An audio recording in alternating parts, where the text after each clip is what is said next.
Assalamualaikum warahmatullahi wabarakatuh. Salam sejahtera bagi kita semua. Yang kami hormati Bapak dosen, Bapak Husni Mubarak, MIP.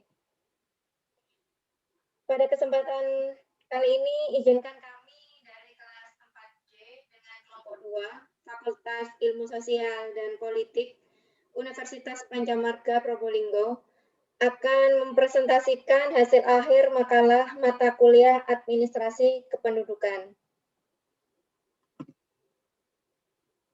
Saat ini administrasi kependudukan itu menjadi semakin penting karena selalu bersentuhan dengan setiap aktivitas kehidupan di Indonesia. Di antaranya seperti pemilu legislatif, pilpres, pilkada, pengurusan surat-surat kendaraan, pengurusan surat-surat tanah, dan aktivitas lainnya. Apabila kita akan berdomisili pada suatu wilayah, maka kita harus memiliki tanda domisili yang dibuktikan dengan KTP atau kartu tanda penduduk. Nah, terkait dengan hal tersebut, pemerintah telah mengeluarkan kebijakan kependudukan melalui Undang-Undang Nomor 23 Tahun 2006.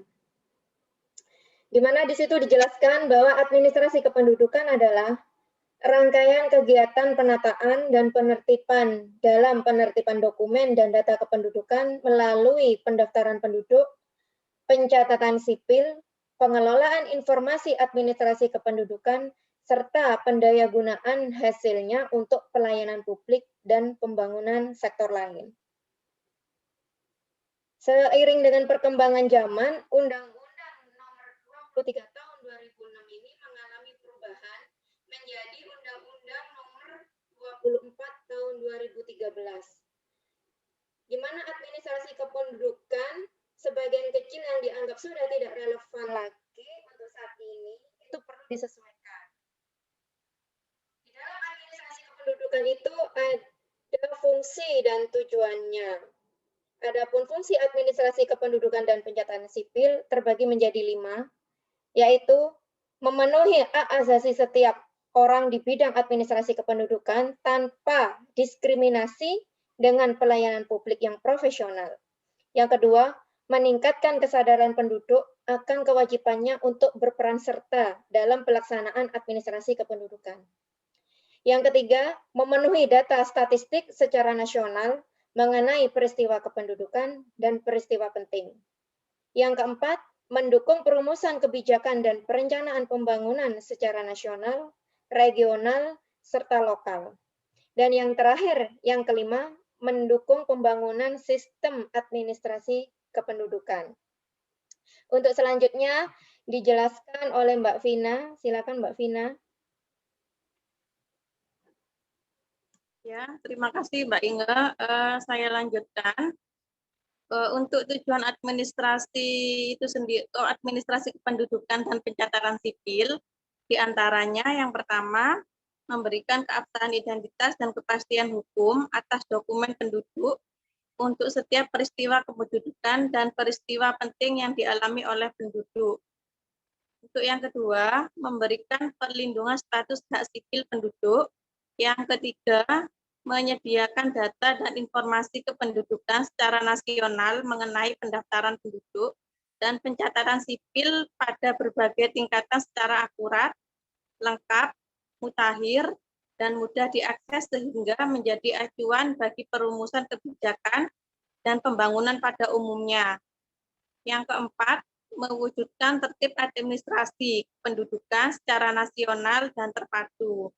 Yang kelima, menyediakan data penduduk yang menjadi rujukan dasar bagi sektor terkait dalam penyelenggaraan setiap kegiatan pemerintahan, pembangunan, dan kemasyarakatan.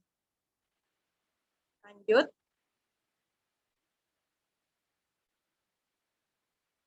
Adapun pelaksanaan administrasi kependudukan di lingkungan pemerintah Kota Probolinggo selama masa pandemi COVID, diantaranya administrasi kependudukan di lingkungan pemerintah Kota Probolinggo bertempat yaitu pada Dinas Kependudukan dan Catatan Sipil yang berlokasi di Jalan Mastrip nomor 3, Kecamatan Kanigaran, Kota Probolinggo. Mungkin semua orang sudah tahu untuk tempatnya. Adapun pelayanan pelayanan dilaksanakan di Mall Pelayanan Publik Kota Probolinggo yang disebut juga dengan MPP yang bertempat di Jalan Basuki Rahmat nomor 23, Kelurahan Mangunharjo, Kecamatan Mayangan, Kota Probolinggo. Adapun hari pelayanannya yaitu hari Senin sampai Jumat dan jam pelayanan pada hari kerja yaitu jam 8 sampai dengan selesai. Untuk selanjutnya, jenis pelayanan administrasi kependudukan dan pencatatan sipil Kota Probolinggo di antara lain, yang pertama 3-in-1, akte kelahiran atau kelahiran kurang dari 60 hari. Terus yang kedua, akte kematian. Yang ketiga, kartu identitas anak atau disebut juga dengan KIA. Yang keempat, kartu keluarga hilang atau rusak. Yang kelima, kartu keluarga meliputi perubahan data. Yang keenam, sinkronisasi data yang meliputi BPJS, bank atau data online. Yang ketujuh, surat pindah keluar. Untuk selanjutnya dijelaskan oleh Mas Deki, monggo dipersilakan. Terima kasih Mbak Vina. Dalam pelayanan administrasi kependudukan dan pencatatan sipil di masa pandemi COVID-19, kami menerapkan standar operasional prosedur yang terbaru sebagai berikut. Pemohon bisa datang langsung ke Mall Pelayanan Publik. Kedua, pelayanan dibatasi setiap harinya cuma 100 pemohon. Dan yang ketiga, jam pelayanan pada hari kerja adalah jam 8 sampai dengan 100 pemohon bisa kami layani dan selesai. Yang keempat, tetap mematuhi protokol kesehatan dengan cara cek suhu, pakai masker, dan cuci tangan. Dan tak lupa lagi menjaga jarak. Dampak positif dan negatif pelayanan administrasi kependudukan dan pencatatan sipil di masa COVID-19 sebagai berikut. Dampak positifnya, yang pertama, pelayanan administrasi kependudukan dan pencatatan sipil tetap berjalan dengan biasanya. Yang kedua, prosedur pelayanan lebih mudah dan dapat dipahami dari segi administrasi maupun persyaratan, kelengkapan, dan dokumen.